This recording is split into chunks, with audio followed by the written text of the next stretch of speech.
fan. Shannon, what was your reaction to last night? It was a great moment for Giannis. Skip, I think sometimes when we see these great athletes do amazing things, we forget sometimes that they're human. And there's an emotional side, there's a human side of these great athletes to offer you a glimpse into what makes them actually tick. This moment in 2019 was very reminiscent of the moment in 2014 when Kevin Durant won. And he offered you a glimpse into the person, into the people that helped him get to that moment and helped him accomplish that great feat, because he talked about his father passing tragically 2 years ago at the age of 54 years of age in 2017.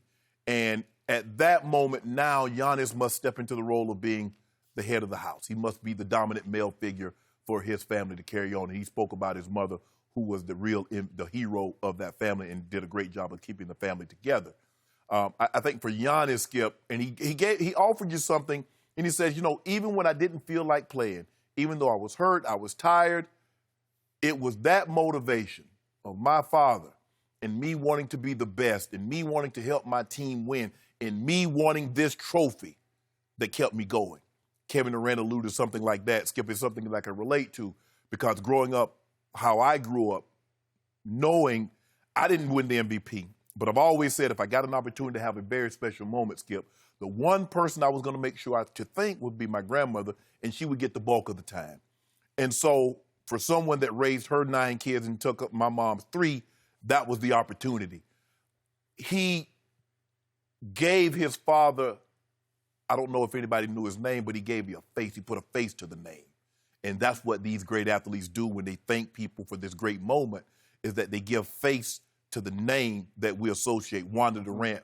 For the first time, people are, okay, Wanda, yeah, we know that's his mom, but okay, wow, this is how he really feels. This is what she did for those 2 boys with no male figure in the home, and it's like with no dominant male figure around, and she did an unbelievable job.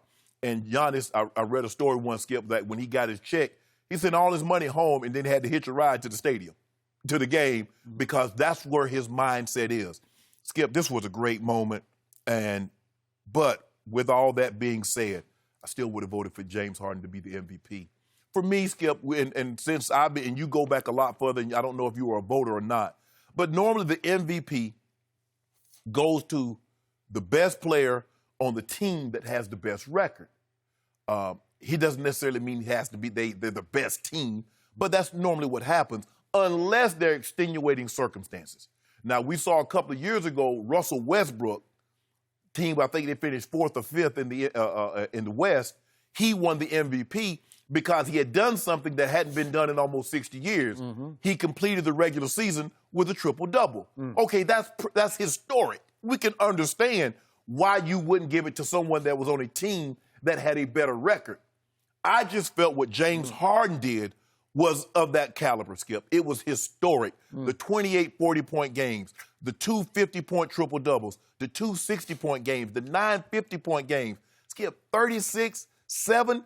When you have that number, that amount of points, and you're still able to dole out that amount of assists, that's historic. That should be rewarded. Now, I'm not going to file a petition that says, okay, we need a recount, but I just felt that James Harden had done enough to win the MVP. But the moment in which Giannis opened his soul and allowed people to peer inside to let you know that I'm human, and the reason why I got here, how I got here, was because of circumstances that happened in my life, I thought that was a very touching moment. Okay.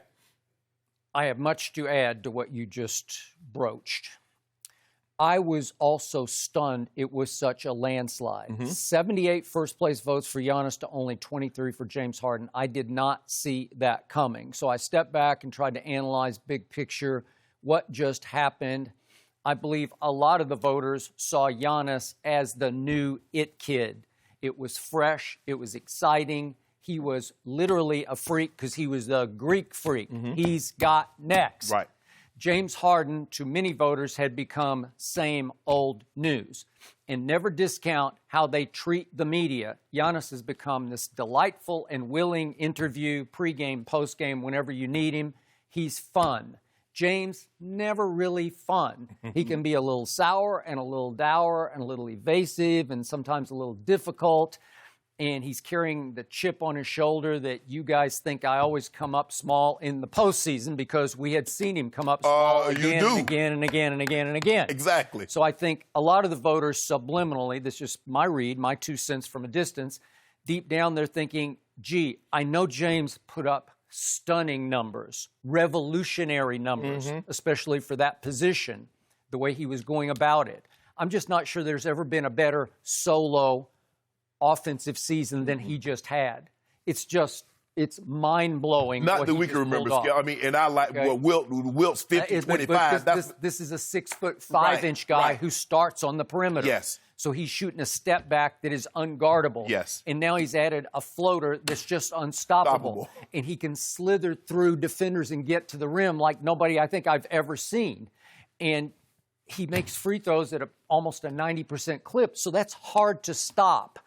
So to me, I'm in awe, but I understand that a lot of voters who have to deal with him on a regular basis or have to live with his legacy are saying, I'm out, man. Like, I've seen enough of this. Those voters had not yet seen Giannis come up small in a playoff series. Right. And he did after the votes were in. I believe he walked off stage after the votes were in. Bingo. Good point. I believe if we could have had a revote last night, if everybody revoted after what we just saw, and I know that's not fair because it's supposed to be for the regular season. Correct. But you can't erase the post. The post is everything. It's why I always tell you, I love the NBA playoffs because they either expose or they bring out, they draw out your best or your worst. Right. And in this case, in both cases, both James, he disappeared once again. And Giannis just got exposed in the playoffs. And we all saw, wait a second, if you just wall off the last 3 feet to the basket, he's kind of lost. And Toronto walled him off and said, you can't come in here. And obviously number 2's up in him. And then all of a sudden you got these 3 big guys behind and you can't get to the basket. So Giannis, do you have a 10-foot jumper? Do you have an 8-foot jumper? Do you have any of Kevin Durant's weaponry from mid-range? No, you got none. You got a 3-point shot, but it's 26%. Right. So maybe one day if he becomes a 38% 3-point shooter, you're going to say, wow, he's going to be unstoppable. But I'm not sure I see that yet. 35 and he'll be okay. All right. Okay. But did you see it? Did you see a guy? He's long. We know he's long, freakishly long. But is he strong? Not yet to me. He's not overpowering. I see Zion will have more immediate bulldozer impact because Zion weighs close to 300 pounds. But, Skip, you look at those shoulders. He's a lot bigger. He's a lot stronger than what he was when he initially came into the league. Okay, Skip, he's put on 50 pounds. Okay, I got that. But I did not see overpowering. I saw a little, as they say, light in the back end. Right. I see where you can't throw your weight around and move people. No, he's not LeBron. No, he doesn't have that. LeBron's got that. Yeah, no. Like I always say, LeBron, greatest driver of the basketball ever because he's got stature. Yeah. And he's got football. And he's got tight end in him. Yeah, he's 265. Okay, he's 265. Maybe someday, maybe he's been closer to 280 sometimes. And once he gets going downhill, it's hard to keep LeBron from the basket or the free throw line, one or the other. And this guy just got pushed out of the lane to where, okay, you become like a non-factor against Toronto. Really, a non-factor? Well, that was sort of hard to watch. Okay, now to the speech. It was extremely real. It was almost so real it was hard to watch in moments because it got too real. It was very touching, but I'm going to go big picture here. It was also, if you're talking about the ultimate goal of winning championships, it was a little troubling to me.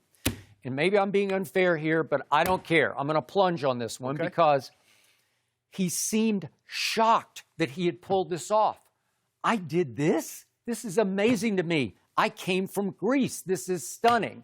Well, he's not the first foreign-born player to ever win an MVP, right, in the NBA. Was the last since Dirk, right? He's the fifth overall. And the first was Akeem Olajuwon back in 1994.